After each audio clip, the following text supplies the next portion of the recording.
আজ 11ই আগস্ট সোমবার। আজকের কয়েকটি বিশেষ গুরুত্বপূর্ণ সংবাদ। ভোট চুরি পোর্টাল চালু করল কংগ্রেস। ভোট চুরির প্রশ্নে নির্বাচন কমিশনকে আরও চাপে ফেলতে এবার অনলাইনে প্রচার শুরু করেছে কংগ্রেস। গতকাল দলের তরফে ভোট চুরি নামে একটি ওয়েব পোর্টাল চালু করা হয়েছে। বলা হয়েছে সেখানে লগইন করে ভোট চুরির প্রসঙ্গে যে কেউ নিজেদের মতামত জানাতে পারবেন। আজ নির্বাচন কমিশন ঘেরাও বিরোধীদের। বিভিন্ন ভাষায় লেখা প্লেকার্ড হাতে ভোটার তালিকায় বিশেষ নিবিড় সংশোধন এসআইআর সংক্রান্ত অভিযোগ নিয়ে আজ সোমবার দিল্লিতে জাতীয় নির্বাচন কমিশন দফতরে ঘেরাও কর্মসূচির আয়োজন করেছে বিরোধী দলগুলি। বাংলা ভাষা ও বাংলাভাষীদের উপর আক্রমণের অভিযোগের আবহে কমিশন ঘেরাও কর্মসূচিতেও ভাষার বৈচিত্র্য তুলে ধরতে চাইছেন বিরোধীরা।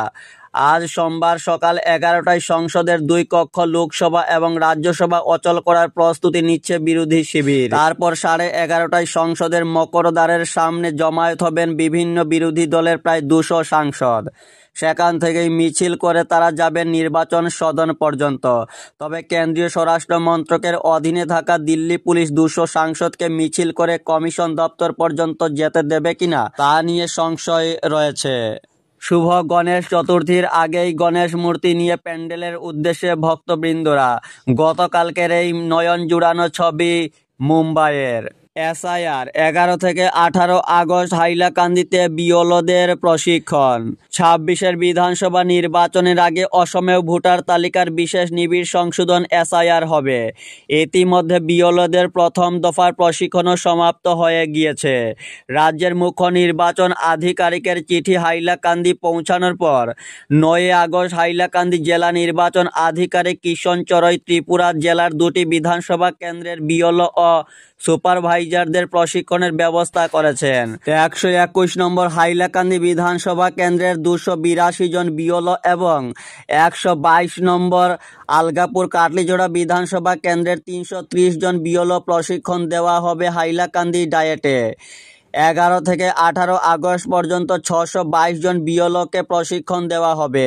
এই প্রশিক্ষণ শেষ হওয়ার পরেই ভোটার তালিকায় নিবিড় সংশোধনের কাজ শুরু হবে হাইলাকান্দি জেলায়। 6500 কেজি ওজনের মার্কিন স্যাটেলাইট পাঠাচ্ছে ইসরো। শুরুটা হয়েছিল 1963 সালে একটি ছোট্ট রকেটের হাত ধরে।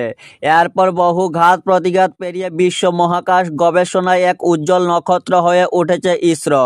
সেই লক্ষ্যে এক অনন্য নজির গড়তে চলেছে ভারতের এই মহাকাশ গবেষণা সংস্থা নাসা। ইসরো সিনথেটিক অ্যাপারচার রাডারের পর এবার ভারতের মাটি থেকে 6500 কেজি ওজনের মার্কিন স্যাটেলাইট মহাকাশে পাঠাচ্ছে ইসরো। গতকাল এই তথ্য প্রকাশ্যে এনেছেন ইসরো চেয়ারম্যান ভি নারায়ণন। ভারত মার্কিন শুল্ক যুদ্ধের মাঝে এই মিশন দুই দেশের কূটনৈতিক ক্ষেত্রে নতুন আলো দেখাতে পারে বলে মনে করা হচ্ছে। যুবক যুবতীদের জন্য সুখবর। যুবক যুবতীদের জন্য কেন্দ্রীয় সরকার থেকে পিএম ইন্টার্নশিপ যোজনা আরম্ভ করা হয়েছিল। এবার পিএম ইন্টার্নশিপ যোজনায় কিছু পরিবর্তন আনা হয়েছে, যার ফলে এবার থেকে নিম্নতম 18 বছর থেকে যুবক যুবতীরা পিএম ইন্টার্নশিপ যোজনায় আবেদন করতে পারবেন এবং 1 বছর পর্যন্ত যুবক যুবতীরা ইন্টার্নশিপ নেওয়ার জন্য প্রতি মাসে 6000 টাকা করে লাভ করবেন। তার সঙ্গে দেশের বিভিন্ন কোম্পানিতে চাকরির সুযোগও লাভ করবেন। যুবক যুবতীরা পিএম ইন্টার্নশিপ যোজনার অফিসিয়াল ওয়েবসাইটে গিয়ে আবেদন করতে পারবেন বলে জানানো হয়েছে। আগামী শিক্ষাবর্ষে 9ম শ্রেণীতে বই দেখেই পরীক্ষা দিতে পারবে পড়ুয়ারা।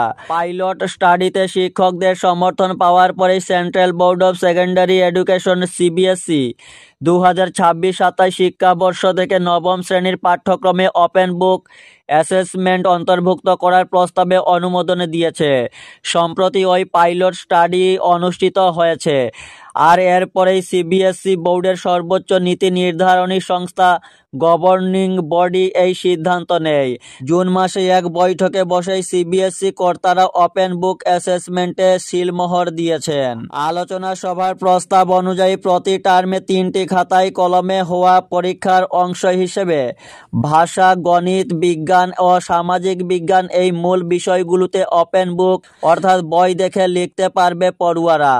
এই পদক্ষেপ জাতীয় শিক্ষানীতি এনইপি 2020-এর ভিত্তিতে national curriculum framework for school এডুকেশনের সঙ্গে সামঞ্জস্য রেখেই নেওয়া হয়েছে।